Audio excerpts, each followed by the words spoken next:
नमस्कार, मैं खुशबू कुमारी। आप देख रहे हैं वेब इंडिया न्यूज। यहाँ दी जाती है तमाम सटीक और सही खबरें सबसे पहले आप तक। इस समय की सबसे बड़ी खबर बिहार राज्य के पश्चिम चंपारण जिला के बगहा क्षेत्र से आ रहा है। वेलकम बैक, मैं रईस और आप देख रहे हैं वेब इंडिया न्यूज।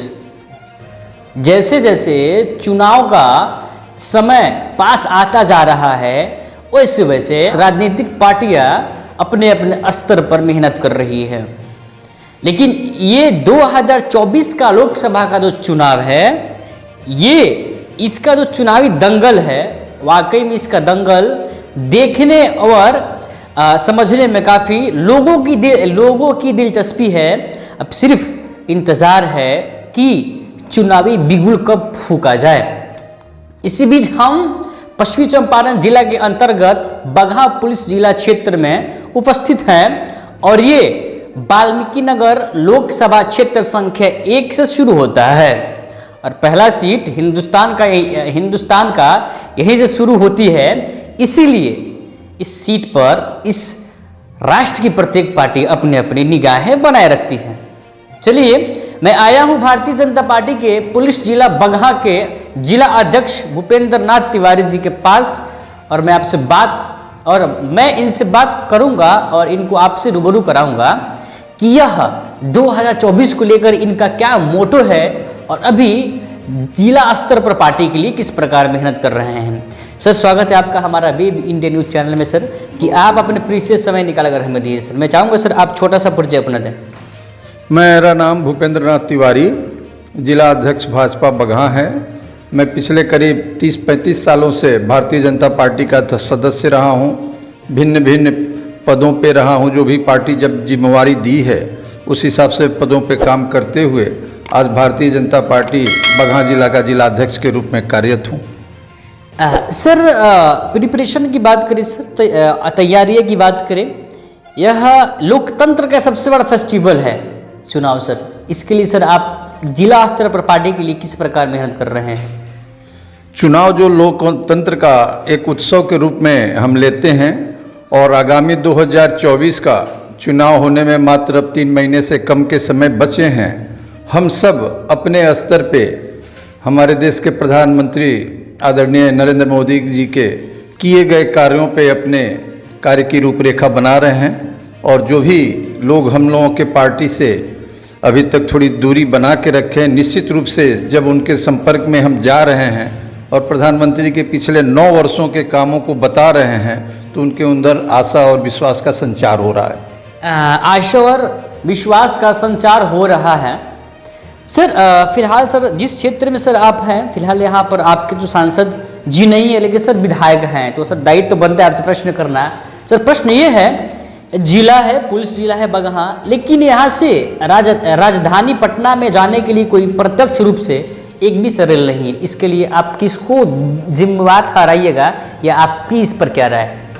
निश्चित रूप से हम इसको नहीं मानते कि मेरा यहाँ से सांसद नहीं है। 2014 के चुनाव में भी भारतीय जनता पार्टी के टिकट पे हमारे अपने एमपी जीते थे।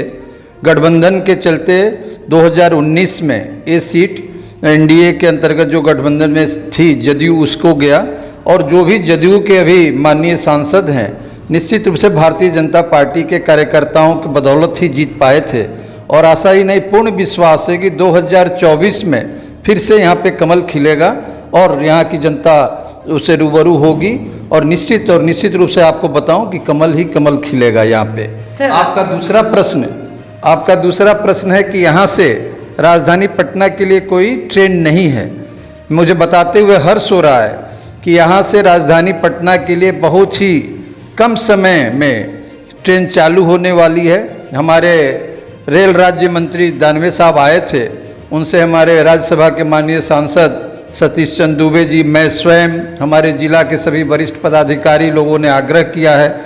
उन्होंने आशा ही नहीं पूर्ण विश्वास व्यक्त किया है कि आने वाले 15 से 20 दिन या 1 महीने मान लें, ये जो फेस्टिवल का चल रहा है, फेस्टिवल खत्म होने के बाद से निश्चित रूप से बगहा से पटना के लिए ट्रेन शुरू हो जाएगी। जब भारत इस राष्ट्र में, इस लोकतंत्र में भारतीय जनता पार्टी का जिक्र हो और वहाँ पर कांग्रेस का जिक्र न हो तो हमको लगता है डिबेट अधूरा रहता है। सर, कांग्रेस के अनुसार भारत टुकड़ा हो गया है और उसको जोड़ने के लिए हमारे कांग्रेस के बहुत बड़े नेता राहुल गांधी जी ने एक अभियान चलाई है, भारत जोड़ो यात्रा। क्या सर आपको लगता है कि भारत टूट गया है और इसको जोड़ने की भी आवश्यकता है? क्या कहिएगा आप इस पर? बड़ा सुंदर प्रश्न किया आपने। भारत ना टूटने वाला है ना भारत झुकने वाला है। अगर माननीय राहुल गांधी जी को ये लगता है कि भारत टूट गया है तो उनकी अपनी सोच हो सकती है। आज दुनिया के अंदर में भारत एकजुटता करते हुए दुनिया के चौथे पांचवें स्थान पे पहुंच गया है। ये उनकी अपनी व्यक्तिगत राय हो सकती है कि भारत टूट गया है। मैं तो देखता हूं भारत दिन पर दिन आगे उन्नति कर रहा और एकजुट है। हाँ, कुछ लोग ऐसे हैं कि भारत के टुकड़े टुकड़े होने का इंतजार करते हैं जिससे कि उनकी सियासत चमक सके। निश्चित रूप से आप मानिए कि भारत न कभी टूटेगा न कभी झुकेगा। सर अगला सा सवाल आपसे, इससे पहले कभी नहीं हुआ था कि प्रत्येक पार्टी मिलकर एक महागठबंधन बना ले, जिसको अभी इंडिया नाम दिया गया है। सर क्या लगता है कि इस लोकसभा का आगामी चुनाव में भारतीय जनता पार्टी पर इसका असर पड़ेगा, इंडिया महागठबंधन का?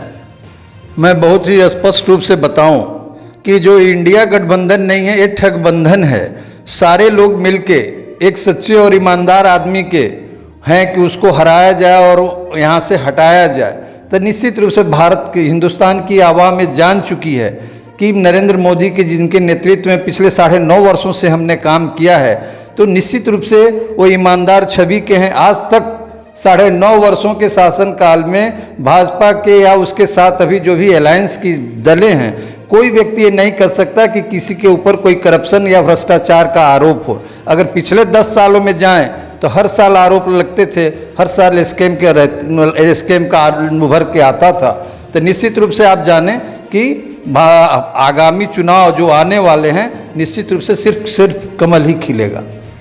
सर राज्य स्तर पर जो भी राज्य में है सरकार, उन्होंने जातीय जनगणना कराई, जो आपके पार्टी जिस पर आपकी पार्टी की ओर से टिप्पणियाँ की गई या उचित नहीं है। लेकिन सर हम लोग पुरातन काल से सर देखें, चाहे वैदिक काल हो, चाहे प्राचीन काल हो या मध्य काल हो, सर अभी मतलब ये उस समय तमाम के तमाम सर जो भी काल है, वर्ग जाति तमाम के तमाम थे, पंथ थे, वर्ण थे, लेकिन सिर्फ इस राज्य स्तर पर बिहार में सिर्फ जाति का जनगणना हो गया है। सर तो सिर्फ आपके पार्टी के लोग टिप्पणी कर रहे हैं, क्या वजह है सर? नाराज है, खफा है? नहीं, देखें, जातीय जो जनगणना कराया है राज्य सरकार ने, मेरी पार्टी जब मामला हो आपके सपनों का घर का तो समझौता कैसा? जी हाँ, अब आपका भी सपना होगा साकार। अब आपके शहर रामनगर में खुल गया है home care design and construction organisation, जहां आपको सभी प्रकार के मकान का 2D 3D नक्शा या फिर नक्शा बनवाना हो, नक्शा पास, सुपरविजन, सर्वे, अनुमानित लागत ब्यौरा, पुराना मकान नवीकरण, भवन सलाह, मेंटेनेंस, जमीन प्लॉटिंग एवं मकान संबंधित interior decoration, plumbing, electrical contractor, कारीगर इत्यादि के लिए रामनगर एवं अन्य जिले के लोग संपर्क करें। Home care design and construction organisation का पूरा पता है रामनगर नगर परिषद क्षेत्र के सगुनी मेन रोड, जिसके प्रोप्राइटर हैं इंजीनियर मसूद आलम, जिनका मोबाइल नंबर 9162052355। भी उसमें सहमति व्यक्त किया था। जब ये जनगणना हो रही थी उस समय हम लोग भी यहाँ पे रूलिंग पार्टी के रूप में था, लेकिन जो काम करने का ढंग है, जो तथ्यों को छुपाया गया है और गलत तथ्यों को सामने लाया गया है, उसका विरोध हम करते हैं। कि जो बहुत सारी जातियाँ हैं जिनका कि कम दिखाया गया है, बहुत सारी जातियों का जनगणना में अधिक दिखाया गया है, उसका विरोध है। और जहाँ तक जाति आधारित राजनीति है, जाति को हम लोग विश्वास ही नहीं करते। हमारे प्रधानमंत्री जी का नारा है सबका साथ, सबका विश्वास, सबका प्रयास और सबका विश्वास। तो भारतीय जनता पार्टी उस पदों पर, उस पद चिन्हों पर चलने वाली पार्टी है। हमें जाति आधारित कोई राजनीति नहीं करते हम। हमारे लिए सारी जाति और वर्ण एक है। जो भारतीय जनता पार्टी का कार्यकर्ताओं में हम समरसता का भाव भरते हैं और उसी आधार पे हम चलते हैं। अभी सर एक बिल पास हुआ है महिला आरक्षण, इस पर आपकी पर्सनल राय क्या है? कहाँ तक वह महिलाओं के लिए फायदेमंद है और कहाँ तक हानिकारक? निश्चित रूप से नारी सशक्ति अधिनियम जो आया है, हमें कहते हुए अफसोस हो रहा है कि इसको तो बहुत पहले आ जाना चाहिए। वो हमारी आधी आबादी है। जब हम लोकतंत्र में रहते हैं तो लोकतंत्र में हर व्यक्ति का समान अधिकार है, तो माताओं और बहनों का भी समान अधिकार होना चाहिए। धीरे धीरे पिछले 9 वर्षों में देखें, आदरणीय प्रधानमंत्री जी ने महिलाओं के प्रति जो सम्मान दिया, चाहे वो 3 तलाक का सब मसला रहा हो या अभी जो अधिनियम लाया उन्होंने, इस अधिनियम के जो विरोध करने वाले लोग थे, जिसको पहले आ रहा था 91 में ये अधिनियम आ रहा था, तो माननीय मुलायम सिंह यादव ने कागज़ फाड़ दिया, माननीय लालू प्रसाद यादव जी ने इसका विरोध किया जो उनके ऑन रिकॉर्ड है पार्लियामेंट में। उसके बाद ये जो काम हुआ है निश्चित रूप से बहुत बड़ा पहल है, हमारी मातृशक्ति को प्रधानमंत्री का दे दिया गया सबसे बड़ा उपहार है। अच्छा सर, अभी आपके द्वारा कार्य किया जा रहा है पार्टी के लिए, आप अपने स्तर पर कर रहे हैं सर, बूथ स्तर पर। सर किस प्रकार लोगों को आप उजागर कर रहे हैं कि 2024 का जो लोकसभा का चुनाव आने वाला है, इसके लिए आप सज्ज रहिए, चूँकि एक चुनाव नहीं है, ये एक चुनाव नहीं है, एक राष्ट्र का भविष्य बदलने का समय है। किस प्रकार सर कर रहे हैं आप मेहनत?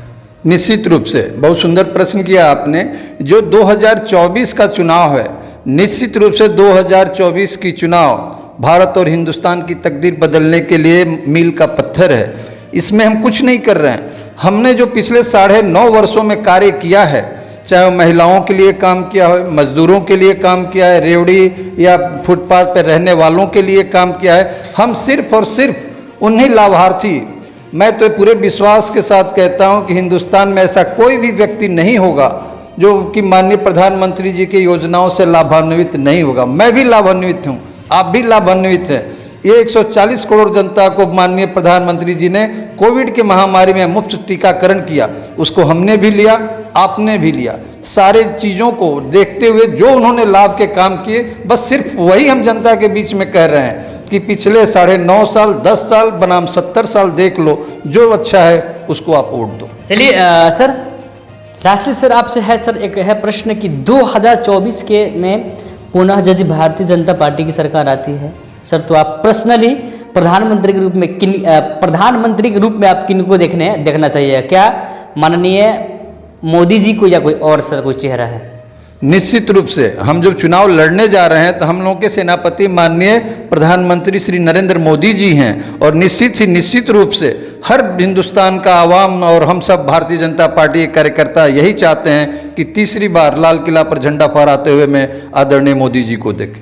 चलिए सर ये आखिरी में 2024 का चुनाव आने वाला है, चंद ही महीना बाकी है, क्या कहना चाहेंगे उन लोगों को जिन लोगों को एक उम्मीद है कि 2024 में नई कुछ उम्मीद की किरण निकलेगी? क्या कहना चाहेंगे उन जनता को? 2024 निश्चित रूप से बहुत बड़ा उम्मीद का किरण निकलेगा, और मैं पूरे देशवासियों को आश्वस्त करना चाहूँगा कि आदरणीय प्रधानमंत्री नरेंद्र मोदी जी के कार्यकाल में भारत जो अभी 5वें पायदान पे है, निश्चित रूप से हम सभी के प्रयास से वो पायदान नंबर 3 का होगा और दुनिया की हम तीसरी बड़ी शक्ति बन के उभरेंगे। चलिए सर, आप बहुत धन्यवाद सर, आप अपना मूल्यवान समय दिए। तो ये थे बगहा पुलिस जिला अध्यक्ष भारतीय जनता पार्टी के भूपेंद्र नाथ तिवारी जी, जिन्होंने अपनी बात को बेबाकी से रखी और जो विपक्षी पार्टी थी, चाहे वह राज्य में हो चाहे वह हमारी कांग्रेस, दोनों को अपने राय से अपनी बातों से बताई कि हाँ कि कौन सा काम अच्छा है और कौन सा काम नहीं। और सबसे बड़ी बात यह है कि इन्होंने एक बात बताई कि 9 साल बेमिसाल, और बातों की बात यह है कि 2024 की जो लोकसभा का चुनावी दंगल आने वाला है, इस दंगल का विजेता कौन होगा यह तय करेगी जनता। चलिए तब तक के लिए विजिट कीजिए हमारे चैनल में रईसुल आजम, कैमरा पर्सन कलीम कुरैशी के साथ वेब इंडिया न्यूज, पुलिस जिला बगहा। बेहतर उपचार, सुरक्षित परिवार, जब मामला हो सेहत का तो समझौता कैसा?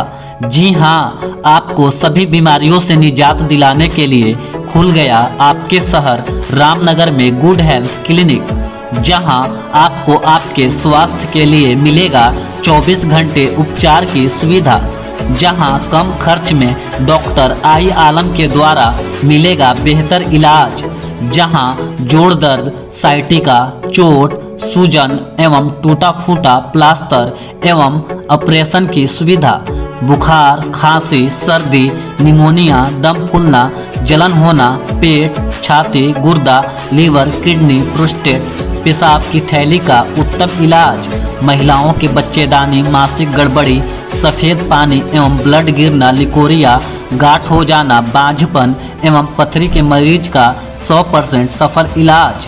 गुड हेल्थ क्लिनिक का पूरा पता है रामनगर नगर परिषद क्षेत्र के Narayanapur ward number 10 SN public school के समीप।